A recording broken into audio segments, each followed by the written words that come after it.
اور اللہ ہی نے تم کو تمہاری ماؤں کے شکم سے پیدا کیا اس حال میں کہ تم کچھ نہیں جانتے تھے، اور اس نے تم کو کان اور آنکھیں اور دل اور ان کے علاوہ اور اعضاء بخشے تاکہ تم شکر کرو۔ کیا ان لوگوں نے پرندوں کو نہیں دیکھا کہ آسمان کی ہوا میں گھرے ہوئے اڑتے رہتے ہیں؟ ان کو اللہ ہی تھامے رکھتا ہے۔ ایمان والوں کے لیے اس میں بہت سی نشانیاں ہیں۔ اور اللہ ہی نے تمہارے لیے گھروں کو رہنے کی جگہ بنایا، اور اسی نے چوپایوں کی کھالوں سے تمہارے لیے ڈیرے بنائے جن کو تم ہلکا پھلکا دیکھ کر سفر اور حضر میں کام میں لاتے ہو، اور ان کی اون اور پشم اور بالوں سے تم اسباب اور برتنے کی چیزیں بناتے ہو جو مدت تک کام دیتی ہیں۔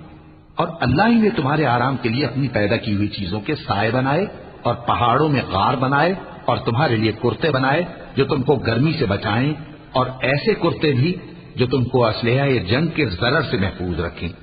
اسی طرح اللہ اپنا احسان تم پر پورا کرتا ہے تاکہ تم فرمانبردار بنو۔